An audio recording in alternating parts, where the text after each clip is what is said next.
Sexta-feira, dia 7 de maio.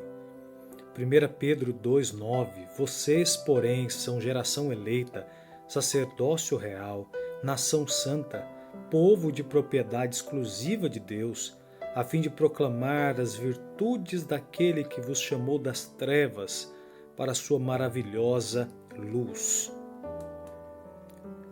Deus não reconhece nenhuma distinção em matéria de nacionalidade ou classe social. Ele é o Criador de toda a humanidade. Pela criação, os seres humanos são membros de uma mesma família e todos são um pela redenção. Cristo veio para demolir todo muro de separação, para abrir cada compartimento das cortes do templo, a fim de que cada pessoa pudesse ter livre acesso a Deus. Seu amor é tão amplo, tão profundo, tão pleno, que chega a todos os lugares. Esse amor tira da influência de Satanás os que foram iludidos por seus enganos, colocando-os dentro dos limites do trono de Deus. O trono circundado pelo arco-íris da promessa. Em Cristo não existe diferença entre judeu e não judeus, entre escravos e pessoas livres. Em 1 Pedro 2, 9 e 10, temos 4 títulos empregados por Pedro à igreja. A maior parte deles foi retirada dos textos que se referem a Israel.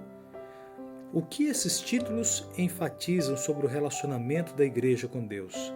Exemplo, o título Geração Eleita enfatiza que Deus escolheu a igreja e tem um propósito específico para ela.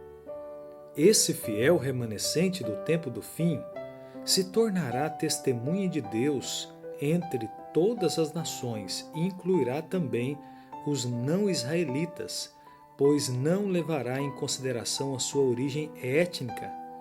O panorama total da escatologia veterotestamentária revela que as bênçãos do concerto israelita como um todo serão cumpridas, não no Israel nacional, descrente, mas somente naquele que for fiel a Deus e que confia no seu Messias. Esse remanescente incorporará os fiéis de todas as nações gentílicas e assim cumprirá o propósito divino da eleição de Israel. O ponto crucial é que Deus não rejeitou ninguém em massa. Todos, judeus ou gentios, podem encontrar a salvação em Jesus. A ideia de que Deus rejeitou todos os judeus por serem judeus é totalmente antagônica às Escrituras. Como Paulo escreveu, qual é, então, a vantagem do judeu? Ou qual é a utilidade da circuncisão?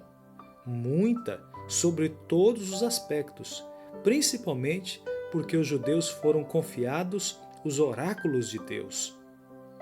E então, se alguns não creram, será que a incredulidade deles anulará a fidelidade de Deus? Observe, apenas alguns não acreditaram, mas muitos creram. E essas pessoas, esses judeus crentes, junto com os gentios, foram eles que formaram a igreja primitiva. Na verdade, no princípio a igreja era constituída em sua maior parte de judeus crentes.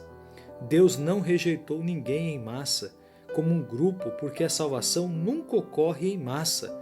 Judeus ou gentios, todos estão perdidos ou salvos, somente como indivíduos e com base em suas próprias escolhas.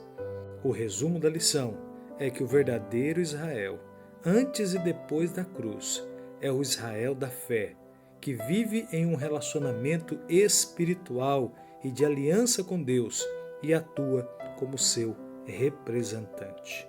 Que a bênção do Senhor seja com você, Israel da fé.